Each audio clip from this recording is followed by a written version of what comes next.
grand leader, avant sa mort, disait, je ne connaissais pas le but de la vie. Un autre grand leader disait à ses disciples, cherche la vérité. Un autre grand leader de la masse disait à ses fidèles, avant sa mort, je ne suis pas le chemin. Mais Jésus a dit, je suis le chemin, la vérité et la vie. Nul ne vient au Père que... Bonsoir mes bien-aimés, vous êtes encore sur votre air préféré. À ce moment précis, nous allons partager un sujet très important ensemble, qui est un sujet que beaucoup d'hommes le connaissent. Et Dieu m'a mis à cœur pour que nous réfléchissions beaucoup.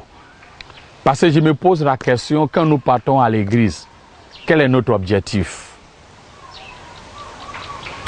Quel est notre objectif de chercher Dieu?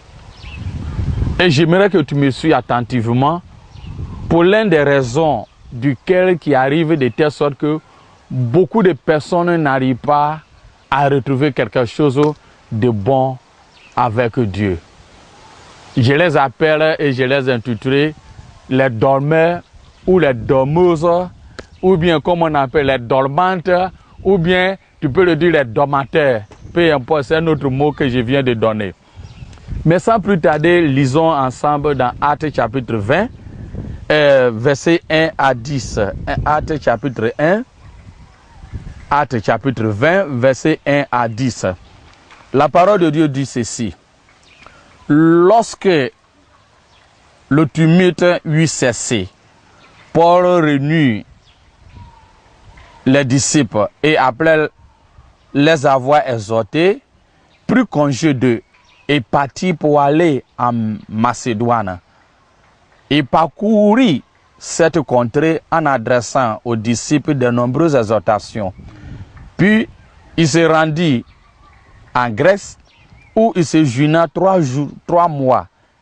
Il était sur le point de s'embarquer pour la Syrie quand les Juifs lui adressaient des embûches. Alors il se décida de reprendre la route de la Macédoine. Il avait pour l'accompagner jusqu'en Asie Sopater de Bérée, fils de Pyrrhus, Aristarque et second de Thessalonique, Gaius de Derbe, Timothée ainsi que Tychique et Trophime, originaires d'Asie.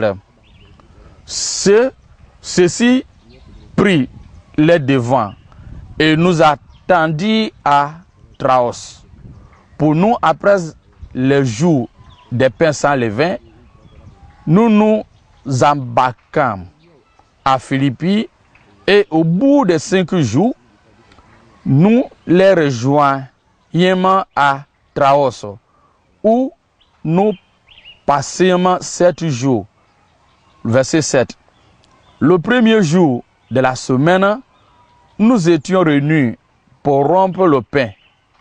Paul, qui devait partir le lendemain, s'entretenait avec les disciples et il prolongeait son discours jusqu'à minuit. Il y avait beaucoup de lampes dans la chambre haute où ils étaient assemblés. Or, un jeune homme nommé Eutychus, qui était assis sur la fenêtre, s'endormit profondément pendant le long discours de Paul.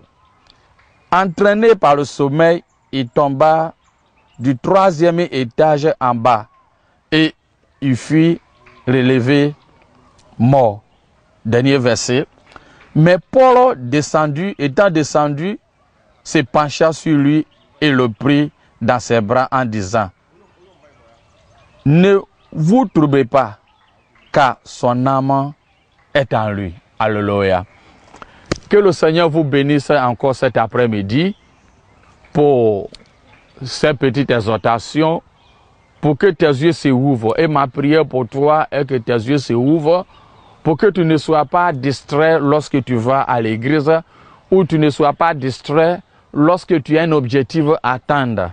Et pour que personne aussi ne soit là comme un pied d'achoppement ou bien pour causer des scandales pour t'empêcher d'arriver à ce que tu veux atteindre ou bien tu veux recevoir de la part de l'Éternel.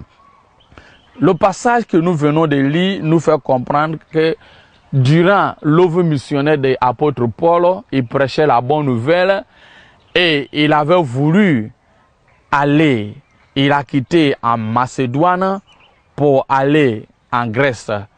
Mais il y avait des troubles qui étaient passés. Lorsqu'il voulait partir en Syrie, il y avait des troubles qui étaient passés. Donc, finalement, il a fait des demi-tours pour revenir en Macédoine.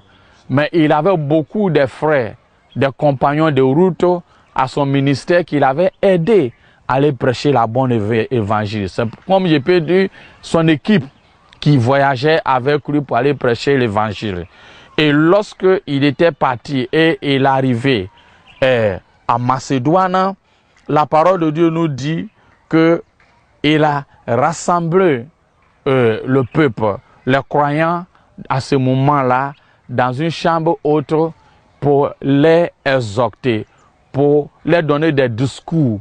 Peut-être ça peut être un débat, ou bien peut-être ça peut être des ordinations ou bien des conseils qu'il est en train de leur donner, comment bien tenir dans la foi, comment leur foi peut grandir, ou bien comment, en suivant Jésus-Christ, il peut bien évoluer pour mettre la différence, parce que durant l'époque où Paul prêchait l'évangile, il y avait aussi des faux, des ivrais, des faux aussi qui prêchaient pour dire non, Paul n'a pas été appelé pour Dieu, pour servir Dieu. Ce qu'il disait est contraire de la loi des Juifs, donc il mettait des troubles par-ci, par-là. Alors il se pourrait que Paul a rassemblé ces gens, leur donner des conseils, leur faire comprendre ce qui est normal. Mais la parole de Dieu nous dit que dans la chambre où ils étaient, il y avait un jeune homme qui est nommé Eutychus. Et j'aimerais que tu gardes ces mots-là, Eutychus. Il y a plein de Eutychus dans nos églises. Plein de Eutychus dans nos églises. Plein de Eutychus qui sont avec toi. Mais ma prière est pour toi, est que tu n'auras pas plein de Eutychus sur ton chemin. Qu'est-ce que je veux dire par là? Lorsque Paul prêchait l'évangile et la parole de Dieu nous dit ils étaient dans la chambre haute, ils étaient en train de prêcher, il y avait un jeune homme qui était assis au bord à la fenêtre. Est-ce qu'il n'y avait pas de chambre ou bien la salle était claquée de telle sorte qu'il n'y a pas le monde sur la bande de telle sorte qu'il n'y a pas de place qui a permis ce jeune homme d'asseoir du fenêtre? Ou bien, est-ce qu'il n'y avait pas, comme on appelle, il y avait la chaleur, étant ce qui était dedans, que ça a permis ce jeune homme, en venant s'asseoir sur la fenêtre, ça le permet d'avoir le vent frais qui venait. Ou bien la chaleur, mais je sais qu'il ne pourrait pas avoir la chaleur, et ce n'est pas le temps de l'hiver. C'était pas le temps où il y avait les hivers qui étaient là. Si c'était l'hiver, le temps où la neige tombe, on pourrait dire qu'il faisait froid, donc il faut fermer les portes ou bien les fenêtres. Mais si les fenêtres étaient ouvertes, c'est que le soleil se tape très bien.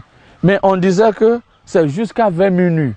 Ou bien le jeune homme n'aime pas les lumières qui étaient dans la salle. Qu'est-ce qui s'était passé? On dit qu'il était assis au bord des fenêtres. Donc lorsque Paul prêchait l'évangile, la parole, il était sorti, ils étaient au 3e étage. Donc de là, il était tombé. Il dormait, il s'ensommeillait jusqu'à il était tombé. Il était tombé. Donc Paul est obligé d'arrêter ce qu'il voulait dire et descendu à terre pour récupérer ce jeune homme-là. Et Dieu merci, il a rassuré et ce jeune homme n'était pas mort. Il a ramené ce jeune homme à la vie. Ce jeune homme qui était au moment où Paul prêchait l'évangile. D'autres personnes disaient que c'était un dimanche soir. D'autres disent Non, c'était un samedi soir qui va vers dimanche, parce que c'est le début de la semaine. Et le début de la semaine sur l'Empire romain, ça commence par dimanche et lundi. Donc on se dit que c'est dimanche. Peu importe le jour, mais on sait que c'est le début de la semaine. Et le début de la semaine, il était assis. Et quand nous voyons l'histoire biblique, dit, durant l'époque où ce jeune homme était tombé, beaucoup aimaient travailler durement de telle sorte que peut-être l'enfant, ce jeune homme était fatigué. Donc lorsqu'il était venu écouter la parole de Dieu, il était fatigué. Donc au fait qu'il était assis sur les fenêtres avec le bon vent qui venait, afin qu'il dormait et il ne suivait pas ce qui s'est passé. Eutychus, les dormeurs, les dormeuses, ou bien je peux dire dormantes. Souvent dans nos églises, ça nous arrive beaucoup. On dit que ce jeune homme était rentré en sommeil profondeur. Quand quelqu'un dort ou bien en sommeil, qu'est-ce qu'il veut dire? Il est nonchalant. Ce qui se passe, ça veut dire quoi? Ils ne connaissent même pas, ça ne lui dit rien. État d'assouplissement, état où il est inactif. Tout, quand quelqu'un dort en profond, c'est comme il est mort. Tout ce que vous allez dire, vous allez faire, vous allez penser, ça ne lui dit rien. Il est là du corps, mais son esprit est loin de là. Eutychus. Donc ce jeune homme était un état où il dormait, de telle sorte que finalement, on ne savait pas où, qu'est-ce qu'il écoutait, même personne ne peut savoir. Mais ce qu'il a fait est que, comme quand quelqu'un dort, il est inconscient, donc il n'est pas sûr qu'il est assis au bord de la fenêtre, donc il était tombé. Je suis sûr que s'il était tombé avec sa tête, ça allait être un problème pour lui. Ou bien peut-être il portait casque comme aujourd'hui, nous portons casque quand nous conduisons les motos. Parce que sortir du 3e étage et tomber sans avoir la tête cassée, peut-être il portait casque. Bon, mais je ne peux pas affirmer. Mais l'essentiel est qu'il était tombé. Il dormait. Au moment où la parole passait, il dormait. Les dormeurs. Ça nous arrive dans nos églises. Il y a des gens, ils vont à l'église, ils vont chanter, ils vont sauter, ils vont louer. D'un moment où l'homme de Dieu dit, bon, ouvrez vos Bibles, nous allons commencer à prêcher. Voici Actes des Apôtres, chapitre 20, verset 1, il commence.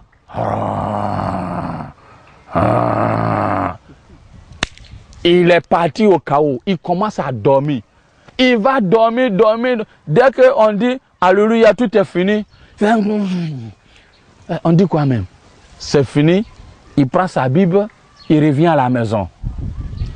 Ils ont cette maladie de dormir. À l'heure où je n'ai pas, toi-même, tu es sincère de toi-même. Tu vas à l'église pour écouter la parole de Dieu. Mais d'un moment où la parole de Dieu commence, tu vas le voir dormir. Et si toi, tu es à côté de cette personne, comme j'ai su, qui est nommé Eutychus, peut-être les personnes qui sont à côté de toi, tu le connais, qui dort beaucoup, il s'appelle aussi Eutychus. Donc, à côté de toi, qu'est-ce qu'il fait? Il dort et il penche sa tête sur ta poitrine. Tu ne fais pas attention, tu es contagieux. Et puis, tu commences aussi à ronfler. Et tout le monde commence. Des fois, le pasteur dit, levez-vous, alléluia. Et puis, il dit, Et si tu demandes, frère, qu'est-ce que le pasteur a dit? Donne-moi le verset. Il dit, moi-même, je n'ai pas su.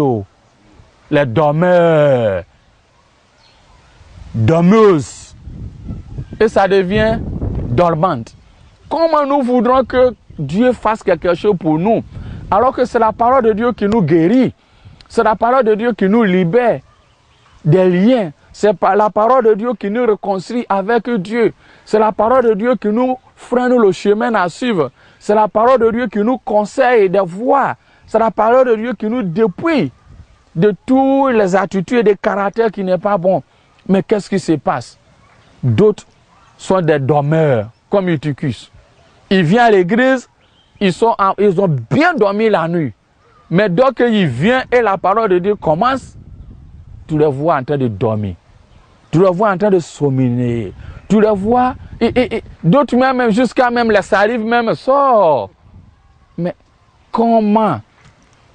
Si tu es dans cet état, mon frère, ma prière pour toi, à ce moment, tu es en train de m'écouter. Que le Seigneur t'aide, qu'il te délivre de cette captivité. Parce que tu n'es pas permis, c'est pas bon pour aller à l'église, pour chercher la présence de Dieu, et puis devenir comme Eutychus. Dormir. Des dormeurs et des dormeuses. Alors que nous avons les oreillers à la maison. Et ton objectif d'aller à l'église est d'aller écouter la parole de Dieu.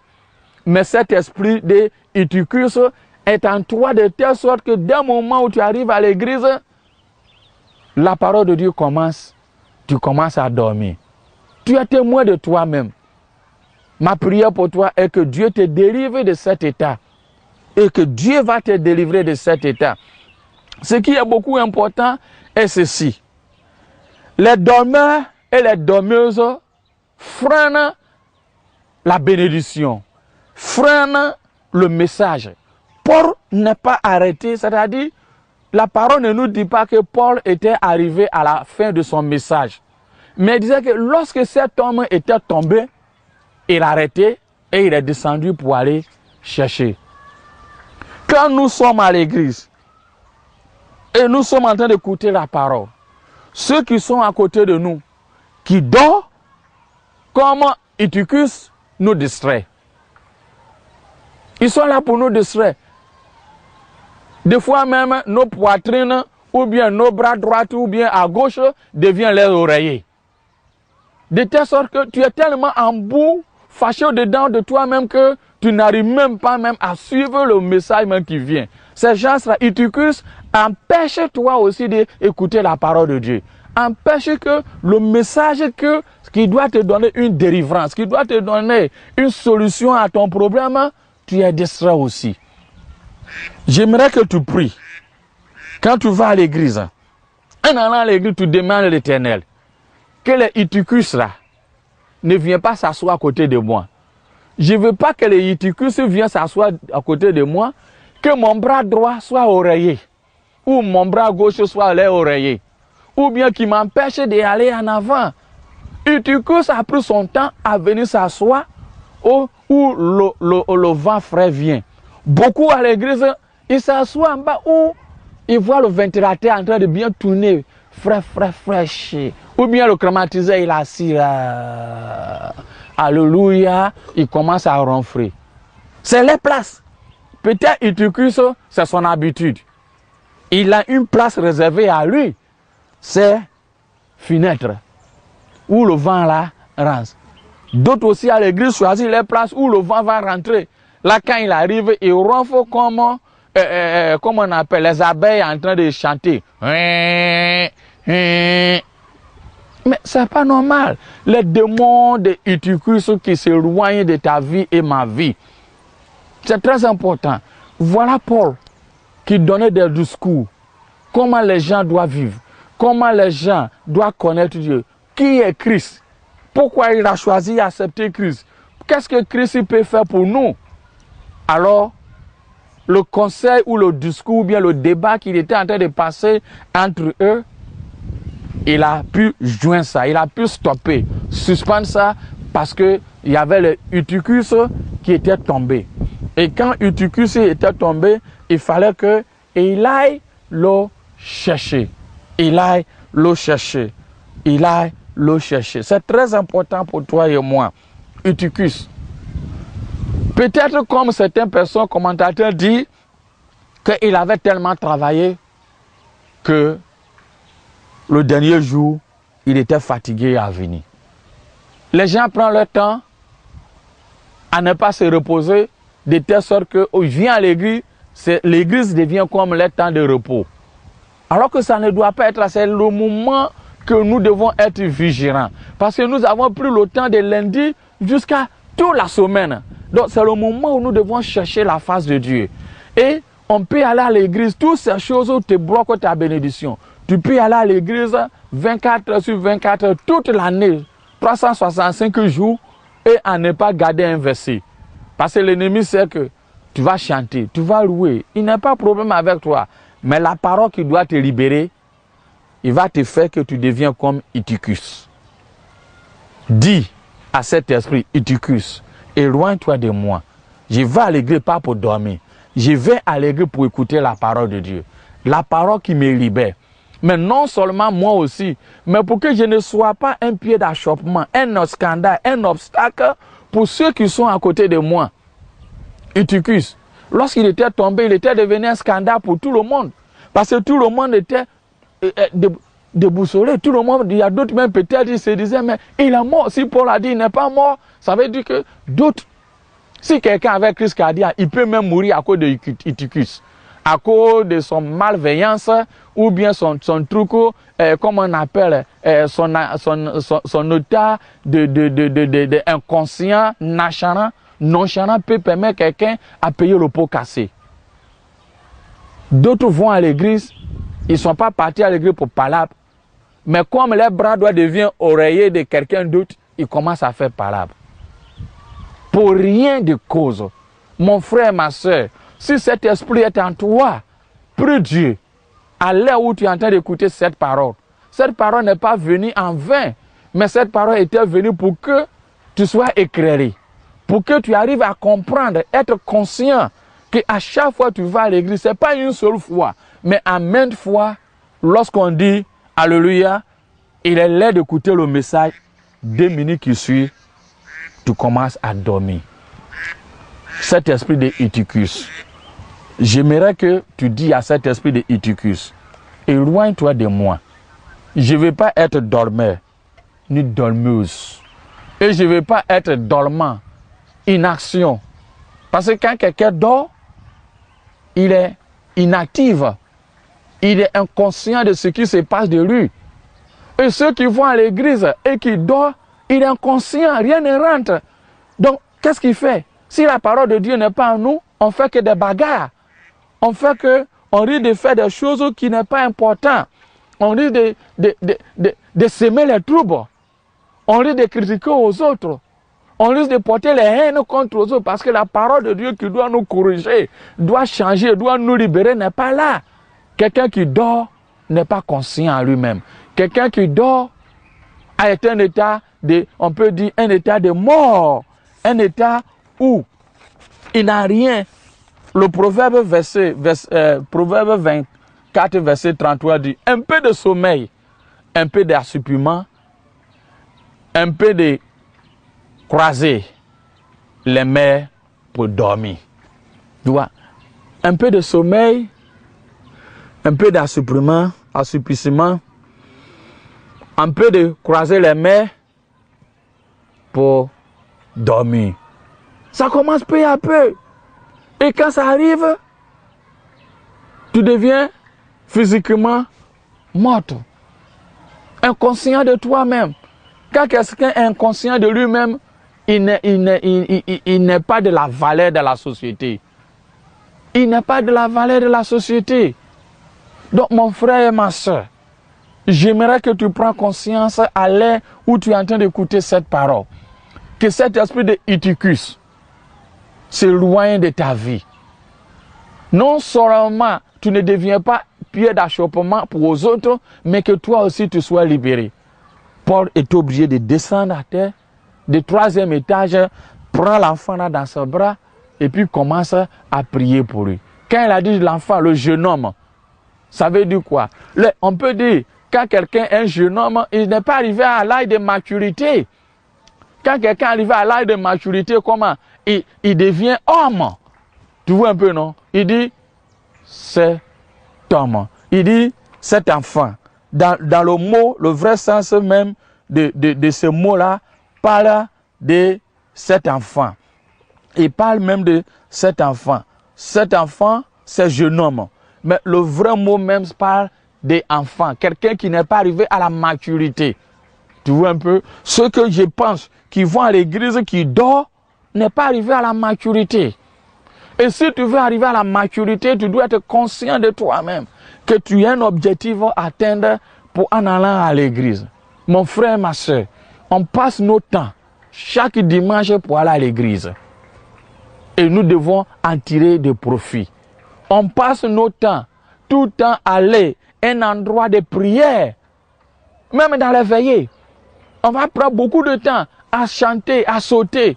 Mais quand il s'agit de prêcher, tu vas voir 70 personnes, 60% même des congrégations même sont assis là en train de dormir. Il faudrait que l'homme de Dieu dise sautez, sautez, sautez, sautez. Et l'église devient comme un endroit de gymnastique. Et ce n'est pas normal. Il faut que quand la parole de Dieu arrive, nous devons être prêts comme un soldat qui est prêt à aller au combat. Et apprendre à garder parce que c'est la parole qui nous libère. C'est la parole qui nous redresse. C'est la parole qui nous transforme. C'est la parole qui nous change. C'est la parole qui nous fait équiper de telle sorte que quand les démons, peu importe le nom qu'on donne au diable, va se lever, il te regarde en face et puis il dit j'ai pris mauvais chemin et il s'enfuit. Sans la parole, rien d'autre. Mais si ce caractère, cette attitude de Eutychus est en toi, mon frère, ma soeur, c'est mieux même de dormir à la maison et que passer ton temps à l'église. Mais que Dieu t'aide. Que Dieu t'aide pour que toi et moi, cet esprit de Eutychus s'éloigne de ta vie. Mais que ta vie aussi ne devienne pas un pied d'achoppement aux autres. Quand ce jeune homme était tombé, Paul était obligé de descendre pour le prendre et assurer la population, assurer la congrégation qu'il n'est pas mort. Toi qui es dans cet état-là, l'Esprit Saint est avec toi. Si Eutychus n'est pas bon et qu'il a ramené, il a eu la vie sauve, c'est que toi aussi, tu as l'espoir. Toi aussi, que tu as ce lien-là qui te permet à dormir à longueur de jour à l'église quand il s'agit de la parole de Dieu, tu as l'espoir. Et l'espoir est que le Saint-Esprit t'aide à ce moment où tu es en train de m'écouter. Qui t'embrasse, qui te fait sortir de cette captivité, qui te libère pour que cet esprit de Eutychus va et ne revient plus. Pour que tes yeux soient caïns comme un chat. Quand bien on dit le chat dort, il ne dort pas. Il a l'œil ouvert. Proche un peu, il soulève ses oreilles comme pour moi là. Et puis il te regarde. On devient vigilant dans toutes les circonstances. L'esprit dormeur, les dormateurs, ou les dormatrices, ou bien les dormeurs, ma prière pour vous est que Dieu vous aide. Pas uniquement au sein de l'église, mais il y a différentes sortes de réunions. Et que cet esprit de Eutychus permet qu'il devienne stupide. J'en ai monté dans une voiture où le gars est venu bien cravaté, il faisait parler avec tous ceux qui sont là, il roulait sa clé. Et puis, le parfum même qui passait autour de lui-même, tout le monde dit, hey, ça c'est un grand type. Hein. Quand on était assis, 5 minutes qui suivent, tout le monde dit, hey, c'est pas cet homme-là. L'esprit de Eutychus te fait de telle sorte que tu deviens quelqu'un humilié dans ta vie. Quand cet esprit de Eutychus est en toi, dans les grandes réunions, tu peux dormir. Tu peux même sortir les salives même sans le savoir. Tu vois, tu peux même faire la tête cognée, sortir sans le savoir. Mais ma prière pour toi, pas uniquement à l'église, mais dans les différentes sortes de réunions, même en voyage, même à la maison, même dans les attroupements, que cet esprit de Eutychus quitte en toi, pour que tu sois l'homme ou femme, jeune homme ou jeune dame, comme Dieu le veut, pour que tu aies les yeux ouverts, conscients, stables, pour mieux connaître et écouter la parole de Dieu, pour mieux connaître et atteindre l'objectif duquel tu es parti à cette réunion, duquel tu as pris en train d'entreprendre ce voyage, duquel tu as entreprendre ce milieu où tu te trouves avec des gens, pour ne pas que tu te sens ridiculisé. L'esprit de Eutychus va et ne revient plus. À celui qui est en train de m'écouter, j'aimerais que où tu es, tu lèves la main droite et je vais prier pour toi. Toi qui as cet esprit de Eutychus, ma prière pour toi est ceci. Dieu d'Israël, Dieu d'Abraham,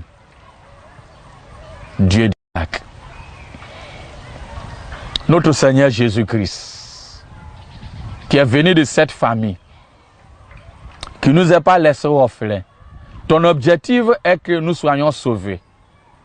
Mais encore, que nous boudons l'ennemi, que nous soyons forts, des soldats, des gens bien faits, un projet de bonheur que tu as formé sur notre vie. Éloigne cet esprit de Eutychus, cet esprit de nonchalant, cet esprit qui fait de telle sorte que les gens s'assoupirent, qui dort en profondeur, qui devient inactif, inconscient à l'église, inconscient même dans les lieux de culte, dans les réunions respectives, s'éloigne de leur vie. Qu'à ce moment où il vient d'écouter cette parole, qu'il soit libéré. L'Esprit Saint va vers eux et restaure ce qui est perdu. Comme Eutychus a eu la vie sauve, permettre qu'ils ont la vie. Et cette vie dans l'abondance. Afin que ces liens-là ne reviennent plus à leur vie. Soyez bénis.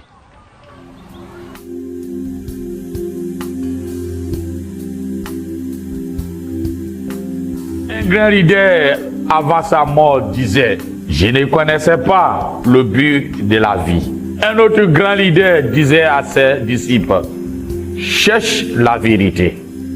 Un autre grand leader de la masse disait à ses fidèles: avant sa mort, je ne suis pas le chemin. Mais Jésus a dit: je suis le chemin, la vérité et la vie. Nul ne vient au Père que